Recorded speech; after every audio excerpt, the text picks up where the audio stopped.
భారతదేశంపైనే కత్తికట్టినట్టు వ్యవహరిస్తున్న కెనడా ఇప్పుడు తమ దేశంలో విద్యను అభ్యసిస్తున్న భారతీయ విద్యార్థులపై పడింది. కీలక డాక్యుమెంట్లను మరోసారి తమకు సమర్పించాలని పేర్కొంటూ Canada immigration, refugees, citizenship Canada email ద్వారా ఆదేశాలు జారీ చేసింది. దేశంలో అడుగుపెట్టే ముందే స్టడీ వివరాలు, అధ్యయన అనుమతులు, వీసాలు, ఎడ్యుకేషనల్ రికార్డులు, మార్కులు, అటెండెన్స్ వంటివన్నీ మళ్లీ ఇవ్వాలని ఐఆర్సీసీ ఆదేశాలతో భారత విద్యార్థులు సహా అంతర్జాతీయ విద్యార్థులు భయాందోళనకు గురవుతున్నారు.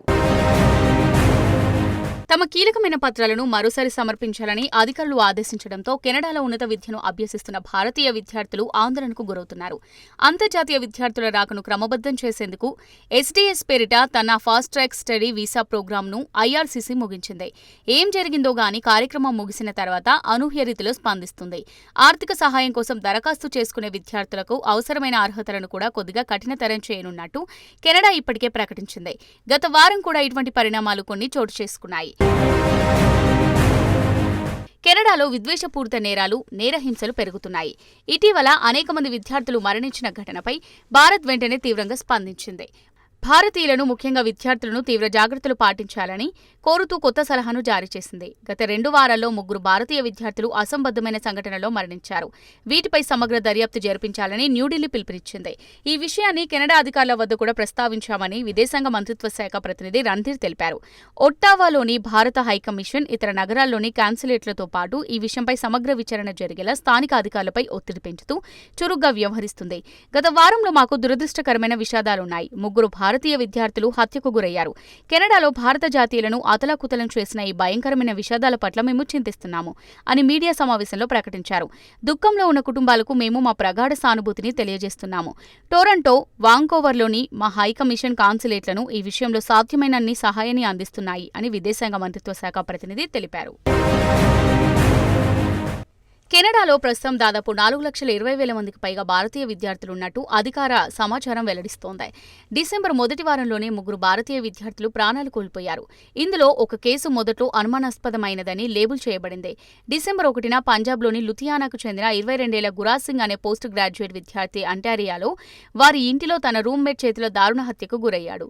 గురాసిలు ఉన్నత చదువులు చదివేందుకు 4 నెలల క్రితమే కెనడా చేరుకున్నారు. కొద్ది రోజుల తర్వాత పంజాబ్కు చెందిన మరో 22 ఏళ్ల విద్యార్థిని రిత్తికా రాజ్పుత్ బ్రిటిష్ కొలంబియాలో స్నేహితులతో కలిసి అర్ధరాత్రి భోగిమంటలను ఆస్వాదిస్తున్నప్పుడు చెట్టు తనపై పడడంతో మరణించింది. ఆమె అక్కడికక్కడే మృతి చెందినట్టు ప్రకటించారు. ఎడ్మంటన్లో డిసెంబర్ 6న 20 ఏళ్ల హర్షన్ దీప్ సింగ్ అనే భారతీయ సంతతికి చెందిన వ్యక్తిని ఓ ముఠా కాల్చి చంపింది. హర్షన్ దీప్ సింగ్ చదువుకుంటూనే సెక్యూరిటీ గార్డ్గా పనిచేస్తున్నాడు. గత ఏడాది సిక్కు వేర్పాటివాది హర్దీప్ సింగ్ నిజ్జర్ హత్యలో భారత హైకమిషనర్ సంజయ్ వర్మ, ఇతర దౌత్యవేత్తల ప్రమేయం ఉందని కెనడా ఆరోపించిన తర్వాత అక్టోబర్లో భారత్ కెనడా మధ్య ఉద్రిక్తతలు తీవ్రంగా పెరిగాయి. అయితే ఈ కేసుకు సంబంధించి ఒట్టావా చేసిన ఆరోపణలను భారత్ తీవ్రంగా ఖండించింది. ఇరు దేశాల మధ్య సంబంధాలు దెబ్బతిన్న నేపథ్యంలో న్యాయం కోసం భారతదేశం పిలుపునిచ్చింది. భారత్లో మూడోసారి బీజేపీ నేతృత్వంలోని ఎన్డీఏ ప్రభుత్వం ఏర్పాటైన తర్వాతనైనా కెనడా వైఖరి మారుతుందనుకుంటే పాతబాటలోనే వెళ్తుంది. భారత్ పట్ల, భారతీయుల పట్ల కఠిన ధోరణిని విడిచిపెట్టడం లేదు. తాజాగా విద్యార్థులను ఇబ్బందులకు గురిచేసే ఇమిగ్రేషన్ పత్రాలు మరోసారి సమర్పించాలని ఆదేశాలు జారీ చేసింది. కెనడాలో చదువుకుంటున్న 4,20,000 మందికి పైగా భారతీయ విద్యార్థుల్లో చాలా మందికి 2 ఏళ్ల పాటు చెల్లుబాటు అయ్యే వీసాలు కలిగి ఉన్నారు. పంజాబ్కు చెందిన విద్యార్థులకు కూడా ఈ తరహా ఈమెయిల్స్ అందాయి. తమ గుర్తింపును నిరూపించుకునేందుకు ఐఆర్సీసీ కార్యాలయాన్ని సందర్శించాలని కూడా వారికి ఆదేశాలు వెళ్లాయి. తాజా పరిణామాల పట్ల భారతీయ విద్యార్థులు అసంతృప్తి వ్యక్తం చేస్తున్నారు. కెనడా ఇమిగ్రేషన్ మంత్రి మార్క్ మిల్లర్ అక్టోబర్ 24న తమ కొత్త ఇమిగ్రేషన్ వ్యూహాన్ని ప్రకటించారు. రానున్న 2025లో కెనడా సుమారు 3.95 లక్షల మందిని పర్మనెంట్ రెసిడెంట్స్గా చేర్చుకుంటుందని చెప్పారు. ఈ ఏడాది 4.85 లక్షల మందిని చేర్చుకుంటారని అంచనా ఉండగా ఆయన లెక్క ప్రకారం 20% తగ్గే అవకాశం ఉంది. ఐఆర్సీసీ వాదన మరో విధంగా ఉంది. ఆర్థిక అవసరాలను దృష్టిలో పెట్టుకుని విద్యార్థుల ప్రవేశాలను నియంత్రించాలని నిర్ణయించినట్టు తెలిపింది. విదేశాంగ లెక్కల ప్రకారం కెనడాలో 4.2 లక్షల మంది భారతీయ విద్యార్థులు చదువుతున్నారు. ఇప్పుడు డాక్యుమెంట్లను అడ్డుపెట్టుకుని ఏదైనా మెలికపెట్టి తమ వీసాలను రద్దు చేస్తారేమోనని విద్యార్థులు ఆందోళన వ్యక్తం చేస్తున్నారు. మరోవైపు అమెరికాలోనూ సరైన ధ్రువపత్రాలు లేని 18,000 మంది భారతీయ విద్యార్థులను దేశం నుంచి పంపించేందుకు రంగం సిద్ధం చేస్తున్నట్టు వార్తలొస్తున్నాయి. వీరిలో గుజరాత్, పంజాబ్, ఆంధ్రప్రదేశ్కు చెందిన విద్యార్థులున్నారు.